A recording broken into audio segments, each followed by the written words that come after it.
नमस्कार दोस्तों, कैसे हैं आप? आई होप आप सब अच्छे होंगे और आपका स्वागत है चमत्कारिक उपाय में। हिंदू धर्म में निर्जला एकादशी का विशेष महत्व है। सभी एकादशियों में से निर्जला एकादशी काफी खास होने के साथ सबसे कठोर मानी जाती है, क्योंकि इस दिन अन्न जल ग्रहण नहीं किया जाता है। बता दें कि ज्येष्ठ मास के शुक्ल पक्ष की एकादशी को निर्जला एकादशी का व्रत रखा जाता है। इस बार 18 जून को निर्जला एकादशी का व्रत रखा जा रहा है। इस एकादशी को भीमसेन एकादशी और बड़ी ग्यारस जैसे नामों में से भी जाना जाता है। मान्यता है कि इस दिन भगवान विष्णु की विधिवत पूजा करने के साथ साथ व्रत रखने से हर तरह के दुखों से निजात मिल जाती है और सुख समृद्धि धन संपदा का आशीर्वाद मिलता है। इसके साथ ही पापों से मुक्ति मिलने के साथ मोक्ष की प्राप्ति होती है। धार्मिक मान्यताओं के अनुसार निर्जला एकादशी का ऐसा व्रत है जिसको करने से आपको पूरे साल के सभी 24 एकादशी व्रतों का पुण्य लाभ प्राप्त हो सकता है। इसका अर्थ है कि आप पूरे साल में मात्र निर्जला एकादशी का व्रत विधि विधान से करके सभी एकादशी व्रत के समान फल को प्राप्त कर सकते हैं। दूसरी बात यह है कि जो भी निर्जला एकादशी व्रत का रखता है, इसके सभी पाप मिट जाते हैं, क्योंकि उस पर भगवान विष्णु की कृपा होती है। जीवन के अंत में उसे श्री हरि की मोक्ष की प्राप्ति होती है और उसे वैकुंठ में स्थान मिलता है। इस साल निर्जला एकादशी पर काफी शुभ योग बन रहे हैं। अगर आप भी इस निर्जला एकादशी पर व्रत रख रहे हैं तो इन नियमों का पालन जरूर रखें। आइए जानते हैं निर्जला एकादशी पर क्या करें और क्या नहीं। कब है निर्जला एकादशी? पंचांग के अनुसार ज्येष्ठ मास के शुक्ल पक्ष की एकादशी तिथि 17 जून को सुबह 4:42 से आरंभ हो रही है, जो 18 जून को सुबह 6:23 पर समाप्त होगी। ऐसे में उदय तिथि के आधार पर निर्जला एकादशी 18 जून को रखा जाएगा। निर्जला एकादशी पर बन रहे हैं शुभ योग। हिंदी पंचांग के अनुसार इस साल निर्जला एकादशी पर काफी शुभ योग बन रहे हैं। शुभ योग दिन भर रहकर रात 9:39 तक रहेगा। इसके बाद सिद्ध योग लग जाएगा। इसके साथ ही दोपहर में 3:56 से लेकर अगले दिन सुबह 5:24 तक त्रिपुष्कर योग है।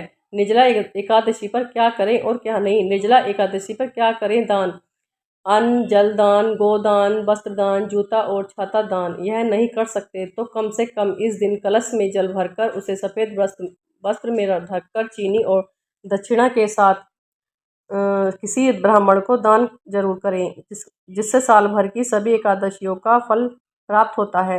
निर्जला एकादशी को जल एवं गो दान करना सौभाग्य की बात मानते हैं। इसके अलावा लोग ग्रीष्म ऋतु में पैदा होने वाली फल, सब्जियां, पानी की सुराही, हाथ का पंखा आदि का दान करते हैं। निर्जला एकादशी के दिन दान करने का विशेष महत्व है। इस दिन गोदान, जलदान, छाता दान के साथ साथ जूता आदि का दान देने से शुभ फलों की प्राप्ति होती है। आप चाहें तो अपनी योग्यता के अनुसार कुछ चीज़ों का दान कर सकते हैं। निर्जला व्रत, इस एकादशी के दिन बिना जल के व्रत रखें। महापुराण में निर्जला एकादशी व्रत द्वारा मनोरथ सिद्ध होने के साथ कही गई है। इस एकादशी के व्रत को विधि पूर्वक करने से सभी एकादशियों का फल प्राप्त मिलता है। शास्त्रों के अनुसार निर्जला एकादशी व्रत में सूर्योदय जल का त्याग कर देना चाहिए और अगले दिन सूर्योदय के बाद पूजा करके पारण के समय जल ग्रहण करना चाहिए। ऐसा करने से जहाँ वर्ष की सभी एकादशियों का फल मिलता है। पीपल को चढ़ाएं जल। निर्जला एकादशी के दिन पीपल को पेड़ की जड़ में पूजा करना शुभ माना जाता है। इस दिन पूजा करने के साथ साथ जल अर्पित जरूर करें। दोस्तों, सुने एकादशी व्रत कथा। निर्जला एकादशी के दिन पूजन करने के साथ साथ एकादशी व्रत कथा अवश्य सुननी या फिर पढ़नी चाहिए। इससे आपकी पूजा पूर्ण होती है। भीमसेन ने भी रखा था निर्जला एकादशी व्रत। पौराणिक कथा के अनुसार भीमसेन को इस बात की चिंता हुई कि माता कुंती, बाकी सभी 4 भाई सभी एकादशी व्रत रखते हैं, लेकिन भूख के कारण वे व्रत नहीं रख पाते हैं। यदि वे व्रत करेंगे तो उनकी मृत्यु के बाद मोक्ष की प्राप्ति नहीं होगी, के पाप नहीं मिटेंगे। इस डर से उन्होंने वेद व्यास जी से इसका हल पूछा। तब उन्होंने कहा कि तुम एक बार निर्जला एकादशी का व्रत रखो। इसमें एकादशी में सूर्योदय से द्वादशी के सूर्योदय तक अन्न और जल ग्रहण नहीं करना चाहिए। इस व्रत को करने के सभी एकादशी व्रतों का पुण्य प्राप्त मिलता है। भीमसेन ने विधि पूर्वक निर्जला एकादशी का व्रत रखा, जिसके पुण्य प्रभाव से उनको जीवन के अंत में स्वर्ग की प्राप्ति हुई। भीमसेन ने यह भी एकमात्र व्रत रखा था। इस वजह से निर्जला एकादशी को भीमसेनी एकादशी भी कहते हैं। विष्णु आराधना। निर्जला एकादशी के दिन भगवान विष्णु की लक्ष्मी माता सहित आराधना की जाती है। इस दिन पीताम्बरधारी भगवान विष्णु की विधिवत पूजा करें और साथ ही यथाशक्ति श्री विष्णु के मंत्र ओम नमो भगवते वासुदेवाय का जाप करते रहना चाहिए। जल दान।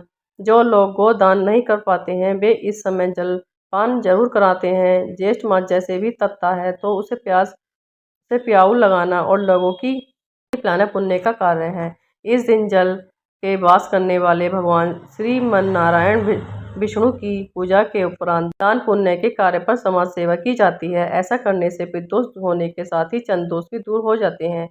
देवी देवताओं को करे प्रसन्न। इस दिन श्री हरि विष्णु के साथ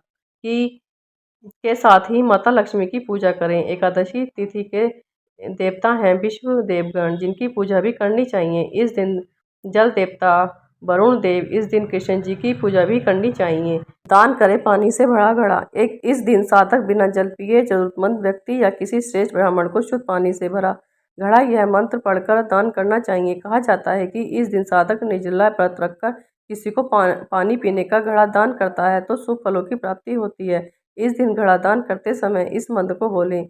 देव देव ऋषिकेश संसारार्पण तारक उदय कुंद प्रदानेन्यन्मा परमा गतिम, अर्थात संसार सागर में से तारने वाले देव ऋषिकेश, इस जल के घड़े का दान करने से आप मुझे परम गति प्रदान करें। लगाएं पौधे। इस दिन पौधे लगाना शुभ माना जाता है, इसलिए इस दिन पीपल, बरगद, नीम और पेड़ लगाने चाहिए। निर्जला एकादशी पर जल दान क्यों करना चाहिए? निर्जला एकादशी के दिन आपको जल का दान करना चाहिए। इसके लिए एक कलश में पानी भर लें और उसे किसी जरूरतमंद या गरीब ब्राह्मण को दान कर दें। निर्जला एकादशी पर जल का दान करने से हर प्रकार की समस्याओं से निजात मिलता है। आर्थिक संकट, ग्रह क्लेश, रोग आदि से मुक्ति मिल जाती है। जल का दान करने से पितृदोष और कुंडली के चंद्र दोष से भी मुक्ति मिल सकती है। वैसे भी ज्येष्ठ के महीने में जल दान करने से पुण्य मिलता है। इस माह में सूर्य की तपिश अधिक होती है, इस वजह से राहगीरों और पशु पक्षियों को पानी पिलाना चाहिए। ये पुण्य कर्मों में से एक है। निर्जला एकादशी पर क्या न करें? बाल और शेविंग नहीं करनी चाहिए। वहीं शास्त्रों में नाखून काटना भी वर्जित बताया गया है, क्योंकि अगर आप ऐसा करते हैं तो आपके जीवन में दरिद्रता छा जाती है, साथ ही माँ लक्ष्मी रुष्ट हो जाती हैं। निर्जला के दिन सुबह जल्दी उठ जाना चाहिए। साथ ही जल्दी स्नान करके साफ स्वच्छ वस्त्र धारण करने चाहिए। वहीं उसके बाद सूर्य देव को जल अर्पित करना चाहिए। वहीं अगर आप सुबह देर तक सोते हैं तो माँ लक्ष्मी नाराज हो सकती हैं। निर्जला एकादशी के दिन पीले या सफेद रंग के वस्त्र धारण करने चाहिए। पीले वस्त्र का संबंध भगवान विष्णु से माना जाता है। साथ ही काले रंग के वस्त्र नहीं पहनने चाहिए। अगर आप प्याज और लहसुन का सेवन करते हैं तो एकादशी के दिन भूलकर भी प्याज और लहसुन का सेवन ना करें, क्योंकि प्याज और लहसुन को तामसिक भोजन माना जाता है और इसका सेवन करने से मन पूजा में नहीं लगता है।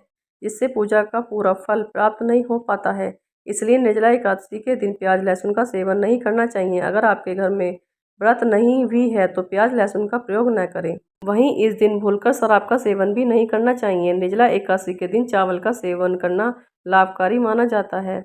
निर्जला एकादशी के दिन नमक का सेवन नहीं करना चाहिए। मान्यता है कि इस दिन नमक खाने से एकादशी व्रत और गुरुवार के फल नष्ट हो जाते हैं। इस दिन तुलसी को न स्पर्श करना चाहिए और न ही उसे जल चढ़ाना चाहिए, क्योंकि इस दिन माँ तुलसी व्रत रखती हैं। इस दिन तामसिक और मांस मदिरा का सेवन भी नहीं करना चाहिए। इस दिन बेड, पलंग आदि में सोने से बजाय जमीन पर सोना चाहिए। इस दिन झाड़ू पोछा नहीं करने की मनाही है, क्योंकि इससे चींटी सहित कई सूक्ष्म जीवों की हत्या का दोष लग जाता है। एकादशी के दिन बाल नहीं कटवाने चाहिए।